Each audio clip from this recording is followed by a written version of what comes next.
banyak sekali orang melakukan gerakan-gerakan tambahan ketika dia melakukan seperti ini tuh sampai seperti ini, atau bahkan ada yang sampai tangan ke atas, bahkan yang lebih gila lagi ada yang sampai dia naik ke atas seperti ini. Ada. Halo para praktisi Wing Chun, para pecinta Wing Chun, dan para penggemar Wing Chun. Kita bertemu lagi di program Bedah Wing Chun. Sudah nggak terasa kita sudah masuk di Bedah Wing Chun yang ke-8. Dan di sesi kali ini kita akan membahas tentang salah satu tema yang sering sekali ditanyakan oleh banyak para praktisi Wing Chun. Karena ini adalah sebuah tema yang menjadi ikon dalam Wing Chun. Kita akan membahas tentang sahabat kita Mook Yan Jong. Mook Yan Jong atau yang dikenal dengan nama boneka kayu merupakan salah satu alat berlatih dari seorang praktisi Wing Chun ketika dia harus berlatih tanpa ada partner untuk menempel tangan. Nah, ketika kita berlatih di rumah, tentu kita butuh tools untuk memastikan setiap teknik kita, konsep kita, struktur kita itu dilakukan dengan presisi yang benar. Dan inilah fungsi dari sebuah Mook Yan Jong untuk seorang praktisi Wing Chun. Nah, ketika kita bicara tentang Mook Yan Jong, ada 4 fungsi dari Mook Yan Jong yang bisa kita dapatkan ketika kita berlatih bersama sahabat kita ini. Nah, yang pertama itu apa? Ketika kita bicara tentang Mook Yan Jong, berarti yang pertama Mook Yan Jong ini membantu kita untuk berlatih tentang struktur. Nah, struktur itu maksudnya gimana? Saya akan langsung aja ya. Ketika kita bicara bertemu dengan sahabat kita Mook Yan Jong ini, di sini kita berlatih yang namanya struktur. Itu adalah bagaimana kita bisa menempatkan posisi badan kita ketika bertemu dengan Mook Yan Jong. Contoh sederhana, ketika kita melakukan tanda bersama dengan Mook Yan Jong, bagaimana tanda kita ini itu bisa berada pada posisi yang tepat, strukturnya sesuai. Ya, dimulai dari apa? Dimulai dari posisi tangannya pas, kemudian tangan satunya pas, kakinya juga sesuai. Jadi ini salah satu fungsi dari Mook Yan Jong, sehingga ketika kita bermain Mook Yan Jong dan ketika kita ingin berpindah, maka ini harus sesuai, strukturnya harus sesuai. Ketika melakukan tanda dan semua konsep-konsep yang lain, struktur itu menjadi hal yang penting ketika kita bermain dengan Mook Yan Jong. Karena Mook Yan Jong ini tidak bisa bergerak, jadi salah sedikit strukturnya maka konsep kita akan salah. Oke. Itu yang nomor 1. Lalu yang nomor 2, Mook Yan Jong ini melatih kita juga tentang yang namanya sudut. Nah, sudut ini penting sekali dalam pertarungan, dan Mook Yan Jong ini bisa membantu kita ketika tidak ada partner untuk memperbaiki sudut-sudut serangan kita. Nah, sudut itu maksudnya apa? Kita kembali ke tanda tadi ya. Ketika kita bicara tanda, nah ketika sudut itu ada kemungkinannya 2, terlalu jauh atau terlalu sempit. Ketika kita melakukan sudut yang terlalu jauh, maka yang terjadi adalah presisi kita akan hilang. Ini contoh. Ketika saya melakukan tanda seperti ini, terlihatnya bagus, tapi apa yang terjadi? Tangan saya terlihat bagus, tapi kaki saya tidak menempel dengan kaki dari Mook Yan Jong. Yang dimana ini ada representasi kaki dari lawan kita. Ini disebut juga tangan terlalu lebar atau terlalu sempit. Ketika kita bermain Mook Yan Jong, kita seperti ini. Nah, ketika terlalu sempit, maka yang terjadi adalah struktur kita itu tidak akan presisi sesuai dengan struktur dan sudut yang dibutuhkan ketika kita bermain dengan Mook Yan Jong. Nah, pembelajaran yang kedua ini membuat kita paham sudut terbaik itu harusnya bagaimana. Ketika kita melakukan Po Pai Chung, nah sudutnya itu harusnya sebagaimana, sehingga pada akhirnya ini bisa kena semuanya. Tangannya kena, kakinya bisa kena. Ini yang nomor 2 yang diajarkan oleh Mook Yan Jong itu adalah sudut. Lalu yang nomor 3 yang diajarkan Mook Yan Jong itu adalah jarak. Kita harus pastikan bahwa jarak itu harus tepat.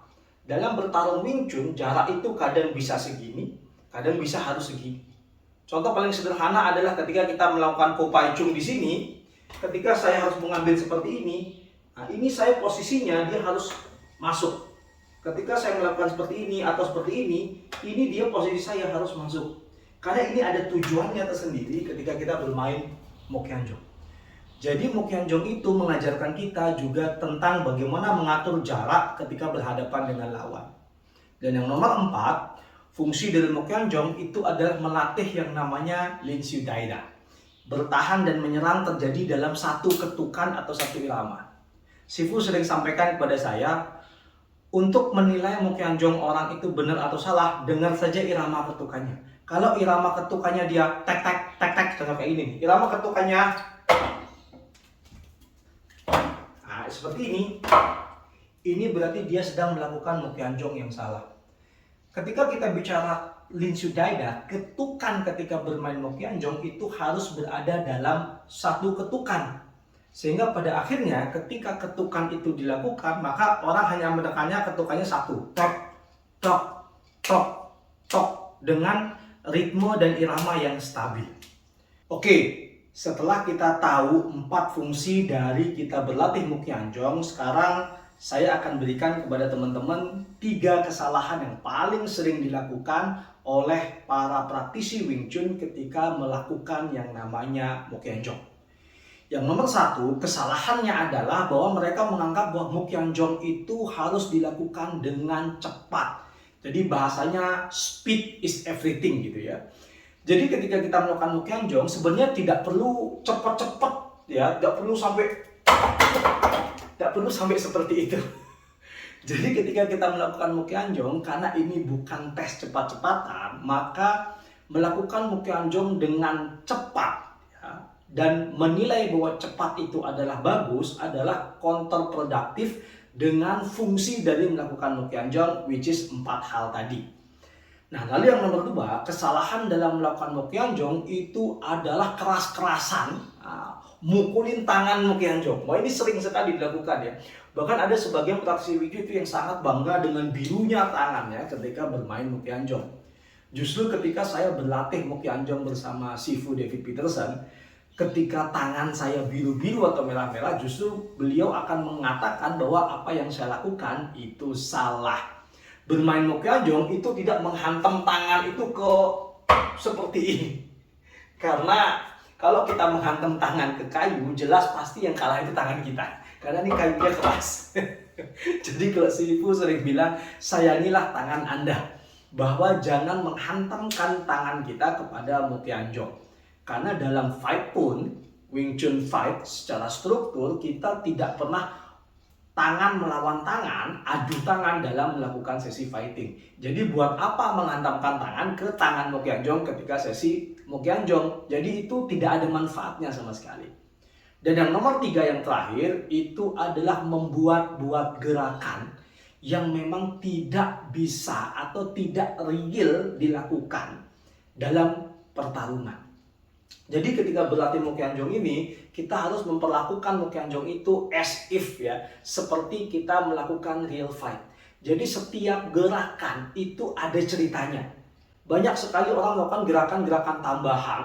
Ketika dia melakukan seperti ini tuh sampai seperti ini, atau bahkan ada yang sampai tangan ke atas. Bahkan yang lebih gila lagi ada yang sampai dia naik ke atas seperti ini. Ada. So 3 kesalahan ini yang sangat sering saya lihat ketika bermain Mokyang-jong hanya karena ketidaktahuan mereka tentang 4 fungsi dari bagaimana kita memainkan Mokyang-jong, sehingga pada akhirnya Mokyang-jong ini akan menjadi sangat produktif sebagai sahabat berlatih kita ketika kita tidak menemukan partner berlatih. Nah, kalau teman-teman praktisi Wing Chun masih ada yang melakukan 3 kesalahan itu, nah coba tanyakan Sifu Anda, kenapa kesalahan itu dilakukan? Apakah knowledge-nya kurang, ya, ataukah memang mereka tidak tahu cara berlatih Mokyang-jong atau apa? Oke? Nah, semoga ini bisa jadi manfaat dan refleksi buat teman-teman semua. Bila teman-teman ada teknik, pertanyaan, ide yang ingin kami bahas, silakan tulis di kolom komentar dan kami akan membahasnya untuk teman-teman semua. Seperti Mokyang-jong ini. Oke, sampai ketemu di bedah Wing Chun berikutnya. Bye.